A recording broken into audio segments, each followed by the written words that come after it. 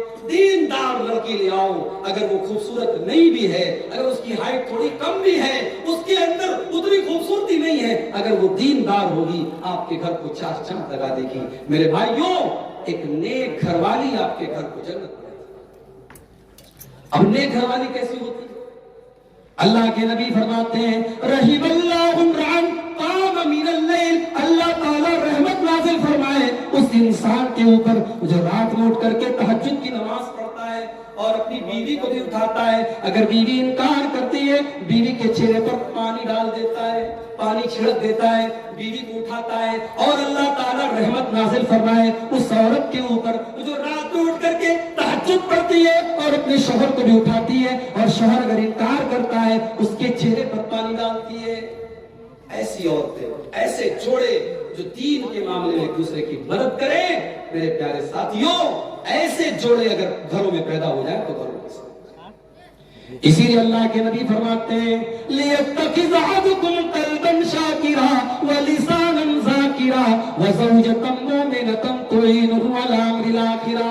اور لوگوں, تمہیں اگر خزانہ بنانا ہے, تمہیں دولت بنانی ہے, تو 3 چیزوں کو تم دولت بنا لو. ایک تو اپنے سینے میں شکر ادا کرنے والا دل پیدا کر لو, اپنی زبان کو اللہ کا ذکر کرنے والا بنا لو, اور ایسی بیوی لے آؤ جو دین کے کاموں میں تمہاری مدد کرے. ایک بات بولوں, بیوی اگر چاہے تو شوہر کی بری سے بری عادت چھوڑا سکتا. اتنا بڑا ظالم تھا فرعون, بچوں کو قتل کرنے کا آرڈر دیا تھا, لیکن جب موسیٰ علیہ السلام صندوق میں تیرتے ہوئے پانی میں صندوق فرعون کے محل کے پاس پہنچا, صندوق سے بچہ نکالا گیا. موسیٰ علیہ السلام فرعون کی بیوی آسیہ کی گود میں آ جاتے ہیں, اور یہ خوبصورت بچہ دیکھ کر کے حضرت آسیہ اپنے شوہر فرعون سے کہتی ہیں عَسَىٰ أَن يَنفَعَنَا أَوْ نَتَّخِذَهُ وَلَدًا. اے میرے سرتاج, اس کو قتل نہ کروائیے, اس کو مرڈر نہ کروائیے, اس بچے کا خون نہ کروائیے. دیکھیے کتنا پیارا بچہ ہے, ہم اسے اپنی اولاد بنا لیں گے. بہت بڑا ظالم تھا فرعون, مگر اس نے بیوی کی بات مان لی. کہا چلو تم کہتی ہو تو کوئی بات نہیں, اور موسیٰ علیہ السلام کو پالنے کے لیے تیار ہو گیا. میرے بھائیوں, پتہ یہ چلا کہ اگر بیوی سمجھدار ہو تو فرعون جیسے ظالم سے بھی صحیح بات منوا لیتی ہے. اگر دیندار بیوی آئے گی, آپ کی سگریٹ چھوڑوا دے گی, آپ کی بیڑی چھوڑوا دے گی, آپ کی گندی عادتیں چھوڑوا دے گی. شوہر بیوی کے لیے اور بیوی شوہر کے لیے بہت بڑی رحمت ہے. میرے بھائیوں, یہ دوسری چیز ہے, آپ گھر کی اصلاح کرنا چاہتے ہیں تو نیک گھر والی کا انتخاب. تیسری چیز, اگر آپ اپنے گھر کی اصلاح کرنا چاہتے ہیں, آپ اپنے گھر کے اندر کثرت سے اللہ کا ذکر کیجیے. 24 گھنٹے میں آپ کے گھر میں اللہ کا نام کتنی بار لیا جا رہا ہے, کبھی اس پر غور کیجیے. اللہ کے نبی فرماتے ہیں مثل البیت الذی یذکر اللہ فیہ والبیت الذی لا یذکر اللہ فیہ. جس گھر میں اللہ کا نام لیا جاتا ہے وہ گھر زندہ ہے, جس گھر میں اللہ کا نام نہیں لیا جاتا ہے وہ گھر مردہ ہے. آج لوگ بولتے ہیں گھر میں شیطان آ گیا, جن آ گیا, سایہ آ گیا, مصیبت آ گئی. کیوں آ گئی بھائی؟ کیونکہ گھر میں کوئی اللہ کا نام لینے والے. اپنے گھروں کو اللہ کے ذکر سے آباد کرو, گھر کے اندر سورہ بقرہ پڑھا کرو. اللہ کے نبی فرماتے ہیں جس گھر میں سورہ بقرہ پڑھی جائے اس گھر سے شیاطین بھاگ جاتے ہیں. جس گھر میں سورہ بقرہ پڑھی جائے اس گھر سے شیطان بھاگ جاتا ہے. سورہ بقرہ اللہ کا ذکر کیجیے. تو یہ تیسرا کام ہے اگر آپ گھر کی اصلاح کرنا چاہتے ہیں. چوتھا کام, جب آپ گھر میں انٹری کریں, گھر میں داخل ہونے کی جو دعائیں ہیں وہ پڑھ لیا کریں. جب گھر سے ایگزٹ کریں, جب گھر سے باہر نکلیں, گھر سے نکلنے کی دعا پڑھ لیں. کوئی لمبی چوڑی دعا نہیں ہے, 2 دعائیں بتا دیتا ہوں, یاد کر لو. جب گھر میں انٹری کریں بسم اللہ پڑھ کے انٹری کریں, بسم اللہ پڑھ کے گھر میں داخل. کیا فائدہ ہوگا اس سے؟ اللہ کے نبی فرماتے ہیں جب انسان گھر میں داخل ہوتا ہے اور بسم اللہ پڑھ کے گھر میں آتا ہے, شیطان کہتا ہے لا مبیت لکم ہاہنا, ٹھکانہ نہیں ملے گا. اور جب انسان کھانے کے ٹائم بسم اللہ پڑھتا ہے، شیطان کہتا ہے لا عشاء ہاہنا، اب یہاں ڈنر نہیں ملے گا، اب یہاں کھانا نہیں ملے گا. آپ نے ایک بسم اللہ پڑھا، شیطان گھر میں رہ نہیں سکتا. آپ نے کھانے کے ٹائم بسم اللہ پڑھا، آپ کے کھانے میں شیطان شامل نہیں ہو سکتا. شیطان کو گیٹ آؤٹ کرنا ہے، آل آؤٹ کرنا ہے. بسم اللہ پڑھ کے آپ کے گھر آ جائیں. اور نہیں پڑھا آپ نے بسم اللہ، شیطان بہت خوش ہوتا ہے اور کہتا ہے چلو گھر بھی مل گیا، کھانا بھی مل گیا. یہ کون سی مشکل بات ہے بسم اللہ؟ گھر سے باہر جب نکلو بسم اللہ توکلت علی اللہ لا حول ولا قوت الا باللہ، یہ پڑھ لیا کرو. اتنا بڑا یہ جیون بیمہ ہے، اتنا بڑا یہ لائف انشورنس ہے. اللہ کے نبی فرماتے ہیں جب بندہ یہ دعا پڑھ کے گھر سے نکلتا ہے اور کوئی شیطان اس کو بہکانے کی کوشش کرتا ہے، دوسرا شیطان کہتا ہے رک جا، دیکھ نہیں رہا اس نے کون سی دعا پڑھی ہے، اس نے ایسی دعا پڑھی ہے، اب اس کے لیے اللہ کی طرف سے حفاظت کی جائے گی. اللہ کا فرشتہ کہتا ہے قد حفظ قد بقیتا، آج تیری حفاظت کی جائے گی، آج کوئی شیطان تیرے قریب نہیں آئے گا. چھوٹی سی دعا ہے، ذکر ہے. گھر میں داخل ہونے والے، گھر سے نکلنے والے ان اذکار کی آپ پابند. پانچویں چیز، اگر آپ اپنے گھر کی اصلاح کرنا چاہتے تو پانچواں کام یہ کرنا ہے میرے پیارے بھائیوں کہ آپ اپنے گھر میں صدقہ خیرات کا ماحول بنائیے. کچھ پیسے ہر مہینے اپنی محترمہ کو دے دیجئے، اپنی اہلیہ کو دے دیجئے. کوئی سائل آ جائے، کوئی غریب آ جائے، کوئی مانگنے والا آ جائے تو اس میں سے دے دینا. صدقہ خیرات کرنے کی عادت ڈالیں. اپنے بچوں کے ذریعے آپ پیسہ غریبوں کو دلوائیے، مدرسے میں چندہ اپنے بچوں کے ذریعے دلوائیے، اس سے بھی گھر میں خیر و برکت آئے گی. اللہ کے نبی ایک مرتبہ عید کا موقع تھا یا بقرہ عید کا موقع تھا، آپ عورتوں کے درمیان تقریر کر رہے تھے اور آپ نے تقریر کے دوران فرمایا یا معاشر النساء تصدقن فإنی أریتکن اکثر اہل النار. اے عورتوں تم زیادہ سے زیادہ صدقہ کیا کرو، میں نے تم کو جہنم کی آگ میں زیادہ جلتے ہوئے دیکھا ہے. ایک عورت نے پوچھ لیا اے اللہ کے نبی ہمیں آپ نے جہنم کی آگ میں کیوں زیادہ جلتے ہوئے دیکھا ہے؟ آپ نے فرمایا تکثرن اللعن وتکفرن العشیر، تم بہت زیادہ لعن طعن کرتی ہو اور شوہروں کی بہت زیادہ ناشکری کرتی ہو. یہ دو چیزوں سے تم بچ جاؤ تو تمہیں اللہ تعالیٰ جہنم سے بچا لے گا. مگر زبان پر کنٹرول بہت کم ہوتا ہے اور شوہر کی قدر اور اس کا شکر بہت کم کرتی ہے. تو عورتوں سے صدقہ کرنے کا اللہ کے نبی نے حکم دیا. اب عورت کہاں سے صدقہ کرے گی؟ چوری تو نہیں کرے گی، ڈاکہ تو نہیں ڈالے گی. آپ کی ذمہ داری ہے کہ آپ اس کو کچھ رقم ہر مہینے دے دیا. اور آگے بڑھیے. اگر آپ اپنے گھر کی اصلاح کرنا چاہتے ہیں، آپ اپنے گھر کے اندر سے کچھ چیزوں کو نکال پھینکیے. نمبر ایک، گھر کے اندر کوئی ایسی چیز نہ ہو جس کو شریعت میں تعویذ کہا گیا ہے. ایک تعویذ وہ ہوتا ہے جو ہم اپنے گلے میں لٹکاتے ہیں، وہ بھی حرام ہے. اور ایک تعویذ وہ ہوتا ہے جو گھر میں لٹکایا جاتا ہے. دکان اور مکان کی خیر و برکت کے لیے الٹی سیدھی آپ نے گنتیاں لکھ کر کے ٹانگی ہے اور آپ یہ عقیدہ رکھتے ہیں کہ اس سے برکت آتی ہے. آپ نے قرآن کی آیتیں بھی اگر لکھ کے ٹانگی ہیں، علماء نے منع کیا ہے کہ قرآن کو لکھ کر کے ٹانگنے سے برکت نہیں آتی. قرآن کو لکھ کر کے ٹانگنے سے برکت نہیں آتی. کوئی ثبوت نہیں ہے نبی سے اور صحابہ سے کہ قرآن کو لکھ کر کے ٹانگا جائے. قرآن کو پڑھنے سے برکت آتی ہے. تو اپنے گھر سے تعویذ آپ نکال دیجئے. اللہ کے نبی فرماتے ہیں من تعلق تمیمۃ فقد اشرک، جس نے تعویذ لٹکایا اس نے شرک کیا. دوسری چیز، تصویر نکال دیجئے. اب تصویر میں دو طریقے کی تصویر، ایک تو موبائل کی تصویر ہے جو ڈیجیٹل فارم میں ہے. چلو ڈیجیٹل فارم میں ہے تو چلو گنجائش ہے کہ آپ نے اپنی یا اپنے بچوں کی تصویر اپنے موبائل میں رکھی ہے. اس پر بھی کچھ علماء اس کو بھی حرام کہتے ہیں، لیکن بہت سارے علماء نے یعنی اس تصویر کو جائز قرار دیا ہے جو کیمرے سے کھینچی جاتی ہے، کیونکہ وہ عکس ہوتا ہے، وہ تصویر پینٹنگ والی تصویر ہوتی ہے. گنجائش اس میں بہرحال برقرار ہے. تو آپ موبائل کے اندر تصویر رکھیے، اس میں بھی، لیکن موبائل میں بھی آپ غیر محرم کی تصویر رکھیں. اب دیور اپنی بھابھی کی تصویر رکھے ہوئے ہیں یا بہن کی سہیلیوں کی تصویر آپ کے موبائل میں، حرام ہے، ناجائز ہے. غیر محرم کی تصویر آپ نہیں رکھیں. شوہر اپنے موبائل میں اپنی بیوی کی تصویر رکھ سکتا ہے، اس میں بھی احتیاط کریں، اس کو لاک کر کے رکھے کسی غیر. بہت سارے لوگ اپنے موبائل کی اسکرین پر وال پیپر پہ بیوی کی تصویر لگاتے ہیں، بالکل غلط ہے، یہ بے غیرتی کی علامت ہے. بہت سے لوگ اپنے گھر میں شادی کے ٹائم کی جو فوٹو ہوتی ہے اس کو باقاعدہ فریم کروا کے لگاتے ہیں یادگار کے طور پر۔ وہ یادگار تصویر نہیں ہوتی ہے، یادگار آپ کی محبت ہوتی ہے، آپ کا پیار ہوتا ہے، اور بیوی کے ساتھ آپ جو سلوک کرتے وہ یادگار۔ تو گھر میں فریم کر کے البم بنا کر کے جو تصویریں رکھی جاتی ہیں غلط ہے، اس کو نکال دیجئے۔ اللہ کے نبی فرماتے ہیں جس گھر میں کتا ہو اور جس گھر میں تصویر ہو اس گھر میں اللہ کی رحمت کے فرشتے داخل نہیں۔ تعویذ کو نکال دینا ہے، تصویر کو نکال۔ تیسری چیز، گانے بجانے کے جتنے آلات، طبلہ ہے، ہارمونیم ہے، میوزک انسٹرومنٹس جتنے ہیں، ان سب کو نکال دینا ہے۔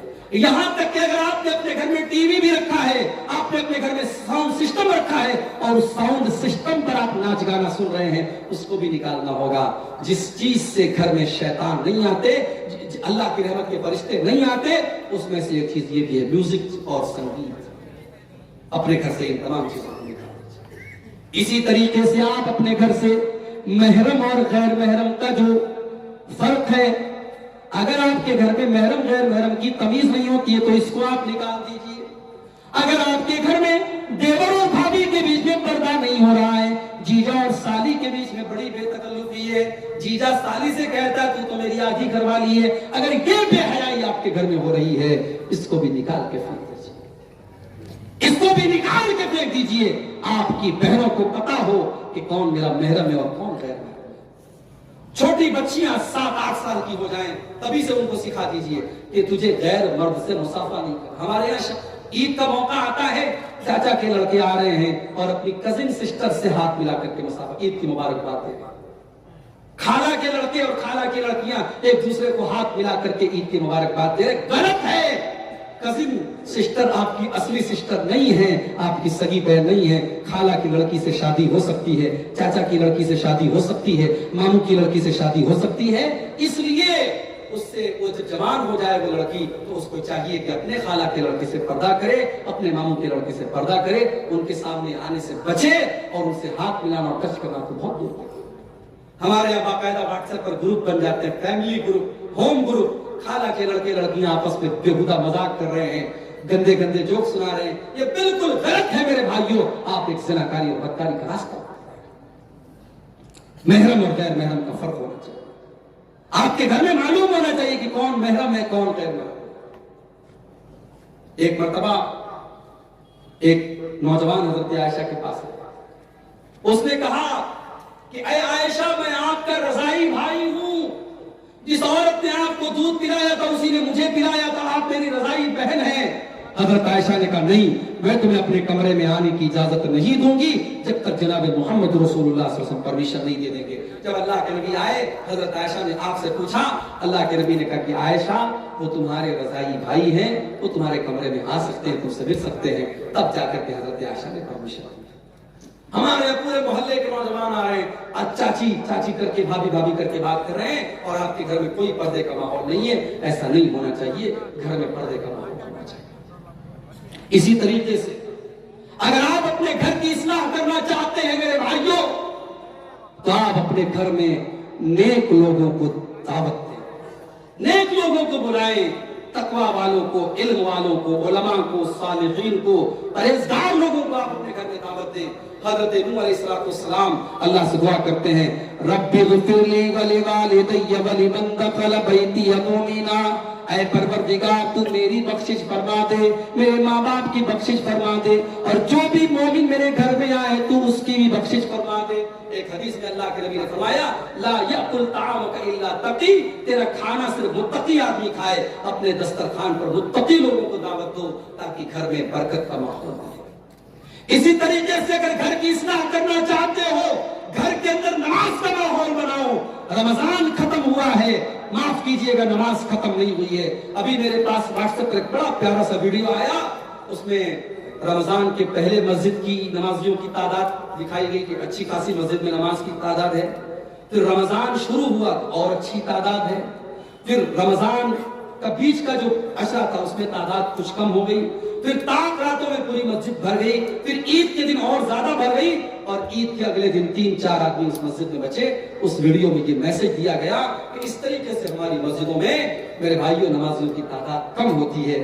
معاف کیجئے گا، رمضان ختم ہوا ہے، اسلام ختم نہیں ہوا ہے، عبادت ختم نہیں ہوئی ہے. جو اللہ رمضان کا رب ہے وہی شوال کا رب ہے، وہی ذی القعدہ کا رب ہے، وہی سال کے 12 مہینوں کا رب ہے. اور اللہ نے اپنے نبی سے فرمایا وَاعْبُدْ رَبَّكَ حَتَّىٰ يَأْتِيَكَ الْيَقِينُ، اے نبی اپنے رب کی عبادت کیجئے یہاں تک کہ موت آ جائے. مرتے دم تک ہمیں نماز پڑھنا ہے. علامہ ابن باز سے پوچھا گیا، ایک انسان آپریشن تھیٹر میں لیٹا ہے، ہل نہیں سکتا، ہوش میں ہے، ہل نہیں سکتا، وضو نہیں کر سکتا، تیمم نہیں کر سکتا، وہ نماز کیسے پڑھے گا؟ شیخ ابن باز نے کہا وہ اشارے سے نماز پڑھے گا. وہ جیسے لیٹا ہے اسی حال میں اپنی آنکھوں کے اشارے سے نماز پڑھے گا. اس لیے کہ اللہ نے قرآن میں فرمایا فَاتَّقُوا اللَّهَ مَا اسْتَطَعْتُمْ، اللہ سے ڈرو جتنی تمہارے اندر طاقت ہے. اپنے گھر میں نماز کا ماحول بناؤ میرے بھائی، اپنے بچوں کو نمازی بناؤ، اپنی عورتوں کو نمازی بناؤ اور دعا کیا کرو رب اجعلنی مقیم الصلاۃ ومن ذریتی ربنا وتقبل دعا. اے پروردگار تو مجھے بھی نماز کا پابند بنا دے، میری اولاد کو بھی نماز کا پابند بنا دے. تو نماز کا ماحول، اور اسی لیے آپ دیکھیے فرض نماز کے علاوہ باقی نمازوں کو اللہ کے نبی فرماتے ہیں گھر میں پڑھا کرو. پہلے میں آپ اٹھے وضو کیجئے اور 2 رکعت سنت گھر میں پڑھ کے جائیے. ظہر میں 4 رکعت سنت گھر میں پڑھ کے جائیے. سنت نمازوں کو گھر میں پڑھنا افضل ہے فرض نماز کے علاوہ. اللہ کے نبی نے یہ تاکید کی ہے تاکہ گھر میں برکت کا ماحول ہو. اور آخری چیز بیان کر کے ہم بات ختم کریں گے. اگر آپ اپنے گھر کی اصلاح کرنا چاہتے ہیں، گھر والوں کے لیے کچھ دعائیں سکھائی گئی ہیں، ان دعاؤں کو یاد کر لیں. ایک بڑی پیاری دعا اللہ نے قرآن کے 19ویں پارے میں سکھائی ہے. اللہ کے نیک بندے دعا کرتے ہیں ربنا حب لنا من ازواجنا وذریاتنا قرۃ اعین، پروردگار ہمارے بیوی بچوں کو ہماری آنکھوں کی ٹھنڈک بنا دے. وجعلنا للمتقین اماما، اور اے اللہ تو ہمیں متقیوں کا امام بنا دے. یہ دعا آپ یاد کر لیں اور اپنے گھر والوں کے